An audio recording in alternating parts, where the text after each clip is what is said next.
So photography is an extremely powerful storytelling tool, especially in the world of employer branding. But how do you make sure your photography doesn't lie in the stock image graveyard? There are cute images now of Vince Vaughn's unfinished business film. He's all suited and booted and he sits in very, very contrived corporate environments. So you've got somebody who's a very famous person in Vince Vaughn, surrounded by a very staged corporate setup. How can you make sure that photography is the powerful storytelling tool that it should be? And I've got just the person with me today to talk about that. How you doing, Ben? Very good, thank you. Thanks for having me. Good, thanks for joining. Let's dive straight into it. Tell us a bit about yourself. Well, I have been involved in photography for about 30 years. Studied from GCSE all the way up to degree level, assisted some great photographers, and then I've been running my own business for 15 years, but also photographing every aspect of my life, including festivals, demonstrations, and all things like that. What is it about photography that you love? I love capturing moments, really. I love capturing joyful moments and also helping people feel good about themselves as well, really. That's when it comes to portraiture and things like that. No, tell us a bit more about the moments piece. I think that's interesting. What are moments for you? Again, it comes back to moments of joy or serendipity, or I come from a very reportage background. I learnt from looking at incredible documentary photographers like Don McCullen and Sebastião Salgado and people like that, and then going on into shooting festivals, and especially at festivals, there's just so many incredible things to see and do, and I just love capturing them. Lovely. Yeah. Well, I suppose when you think about moments and moments in organisations, the more you can capture those moments in the most authentic way, the more, of course, authentic employer branding is going to be. Let's dive into storytelling now. So, photography's role in storytelling. I mean, we're going to be touching on some of the things you've already mentioned, but what does it bring when it comes to storytelling? I think it gives people the ability to show their own unique selling point. I don't know if that's the right phrase, but it enables people to show that they are different. You mentioned stock photography and how everyone can end up looking the same if they use stock photography, but in photography, using your own commissioned photography gives you the ability to tell your own story, to show you at your best. Why is it there's often a reliance, or has been an over-reliance on stock photography, and why organisations think they can use that? It's an easy option for a start. They think that it's an easier, quicker way to fill their space. Sometimes they don't see photography as the powerful tool you mentioned it is. I mean, I recently did a shoot for a company who we replaced they had campaigns running, and they recently replaced the stock images with shots that we took, and they saw a huge spike in interaction. Brilliant, that's good. Which is, a perfect example of using commissioned photography rather than stock. You can tell, can't you? You go to a website, you look at any kind of collateral, and you see it. You know, the stock market is so saturated now with imagery that you just run the risk of using the same images as someone else, or the same models as someone else, or and it's like, why would you run that risk when you've got a workforce and offices and space? Is commissioning photography is it really that difficult? No, it doesn't have to do at all. No. No, if you get the right photographer and get them involved early on in the process, it doesn't have to be. No, I know my business. I know how to get the best out of your business. So, if you get me involved early on, then we can have discussions and find very easy ways of getting some really nice photography.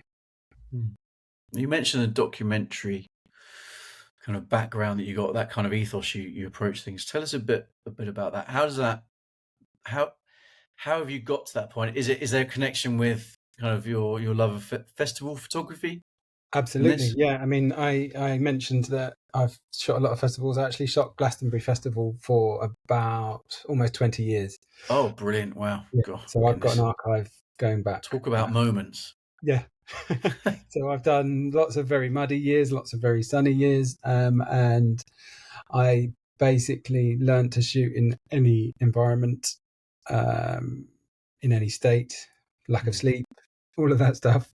And that has now prepared me to be able to go into any work environment, any office environment, industrial environment, and be able to capture moments, see things coming, see things that other people may just be there day to day. If you're in your Mm. office, you don't see stuff. I walk into places and I'm like, oh, this is all new to me, and I'm going to capture this and capture that. So let's talk a bit more about the festival photography. Obviously, there's thousands of people there. There's so much going on. How do you identify those moments to capture in the first place? Over the years, I think it's just become instinctual. I think I'm just constantly looking, and for me, it's about just noticing that every day. The sometimes I don't know. It's just a very instinctual thing for me. I just see things and shoot. So we're in Glastonbury. You say you've been there, what, 20 years, that's just brilliant.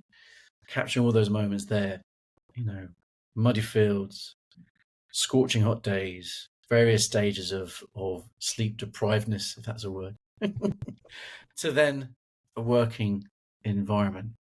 Seem very kind of contrasting, but it does feel that there's very much things that can be taken from Glastonbury into the workplace, dare I say it.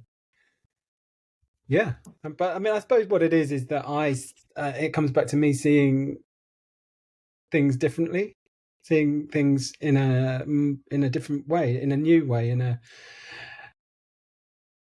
fresh way that gives me the ability to show companies at their best. I will walk into a space and see things that people don't see. If when you're say on a shoot, how do you approach it? I mean, you get given a brief from the client, but then when you're actually there, how do you kind of set yourself up? Do you kind of go quite lightweight in terms of kit that you take, so you can be a bit more, agile around the place? And how do you how do you approach it?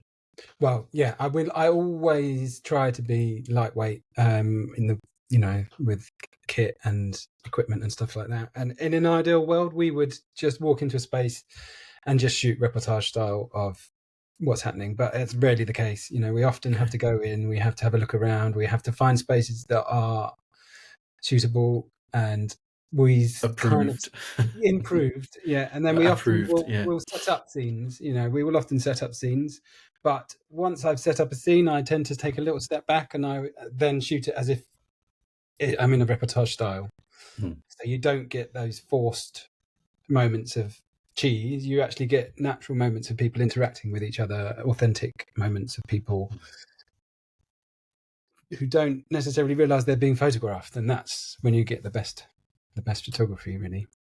So yeah, that's the thing, isn't it? Absolutely. I think if you're going lens in someone's face, can you smile now, please? Or Yeah, yeah. I Or always found it, pretend you're so doing it. maybe this is for me, kind of my days of being on holiday and my dad being an ad man and, being on shoots himself and maybe sometimes being a bit too directive with things.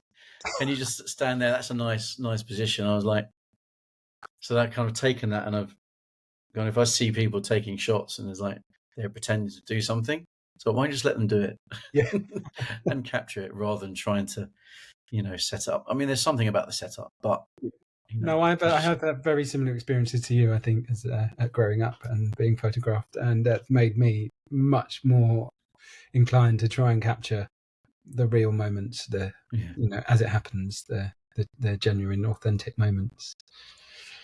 Yeah. What do you what do you find you get? How do the employees that you work with, that you shoot, how do they kind of, what's the difference you see when you take that approach to them? I'm going to answer that in a slightly different way. I mean, I'm going to come I into go it for from it. I do reportage photography, but I also do portrait photography. I photograph people, and the Okay. amount of times I've gone in to photograph someone and they said they hate having their picture taken, or, I mean, if I had £1 for every time I've heard that, I wouldn't need to be working. But Mm. I've perfected the art of helping people to relax and getting a really nice picture of them. And what I liked from that is that I've changed people's experience of having their picture taken, and 99% of the time they love the photograph of themselves, which they haven't been able to say before. So Mm. that's something I love from being a photographer, really. Yes, I mean that's lovely. I think it's you know, I talked to actually a lot of photographers in one of my clients, and that's definitely rings true with them as well, or a number of them, which is I think about putting the individual at ease. And often It's that person, certainly in portrait scenarios, saying, "Oh, I hate photos of myself," but they manage to find ways of just put them at ease, so they yeah, not quite forget the camera's there, but they're with you rather than you and the camera, absolutely. Yeah, I rather than mean, just them and the camera. we all put on a stance when we get a camera pointed at us. It's that Yeah. sort of you start thinking about how you are, which you don't normally do. So Mm. my role is to make people forget that they're you essentially are trying to make people forget they're being photographed, and that's just through discussion and distraction. And yeah, I love that process. One of our previous guests on the podcast quite a while ago now, actually, Duncan James. So he's at Havas People. Used to work with them at Havas People, and he's got something. We talked about one of his projects, which is called Mad Mods and a Camera, and he basically covers the mod scene, and he insists that he's not a photographer. He's literally, I don't even look through the viewfinder. I'm just there, just talking to people and just taking shots, and it puts everyone at ease, so much. And Yeah, he pulled out a quote from a famous photographer. For the life of me, I cannot remember his name right now, but it's like it's more important to click with the individual than it is to click click the shutter. I love that. Which I haven't heard, but yeah, that's yeah, exactly. feels very, very relevant to what you're saying. Mm. So if someone, okay, so someone's listening to this, watching this, and they've got a campaign that they're planning for. Maybe they have a annual shoot that they do, perhaps. But what are the kind of things should they be thinking about when it comes to prepping for that? They could be thinking about going, well, we're just going to lean on stock photography. Mm. Or they could be going, we're going to get a photographer in. Mm-hmm. What advice are you given to make sure that they're getting the best out of it, so it really does become that Yeah. powerful storytelling tool that we know that it is? Well, give me a call. I can help. Yeah, exactly. There you go. Yeah. No, but seriously, Links down here. yeah, get recommendations for a photographer that and get them involved early. You Mm, know, go to them with your initial thoughts, with your um, what you think you need to do, and the photographer is very likely to turn around and say, "Okay, great, we can simplify this," or give me your shot list or I'd like to call it a wish list. Really, it's mm. give me a list of things that you're hoping to achieve. Um, but it's planning, really. Having discussions early on is the best thing you can do. When it's often the things don't happen when there's talk about budget. And maybe there's this perception that it has to be an expensive exercise. I think that's kind of maybe connected with maybe the one's like perception of what photography is. It's Mm. in a studio, it's massive setup, it's lights, camera, action. It's all of those things. But how simple can it be for someone to start off? Because whether it's you or whether it's someone else, is there is there a feasible and quality, easy starting point just to get into it if someone who's listening aren't really doing it regularly and Yeah. got quite dusty shots, or they're Yeah. not doing it at all? Yeah. Well, I think you have to ask by, are you already spending money on stock photography? Are you thinking about spending money on stock photography?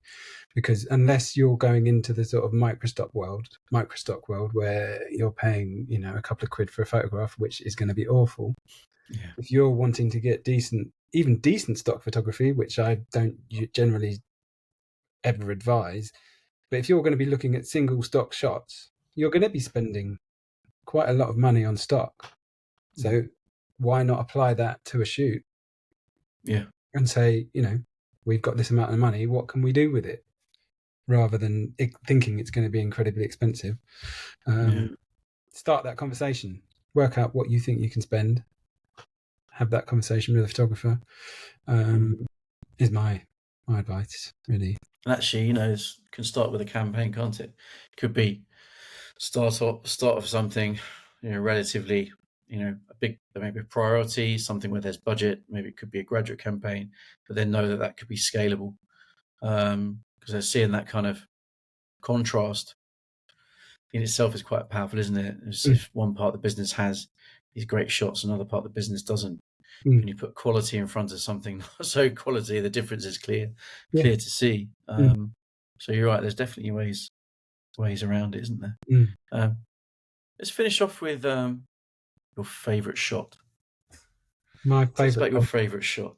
That changes day to day, but I'd say that right now it's not a single shot; it's a series of shots. I've been working on a personal project, photographing people interacting with blossom trees in London. I've been doing it for a couple of years, and I've actually got 4 images that have just been selected for the Association of Photographers Awards. I'm a finalist. Brilliant. So, yeah, it's a series of 5 photographs. Well, yeah, they look great, and I'm not surprised they're being shortlisted. So it's really nice to see. Actually, I think if anyone wants to find out a bit more, then pop over to the link somewhere near this video, and they can check out more of Ben's work. But thanks, Ben. It's good to chat. Really appreciate it. Well, it's been great. It's really nice. Thank you. Yeah, have a good day and enjoy what's left of the summer. It's still here, clinging on. Thank goodness. Indeed. Yeah, thank you. Bye now.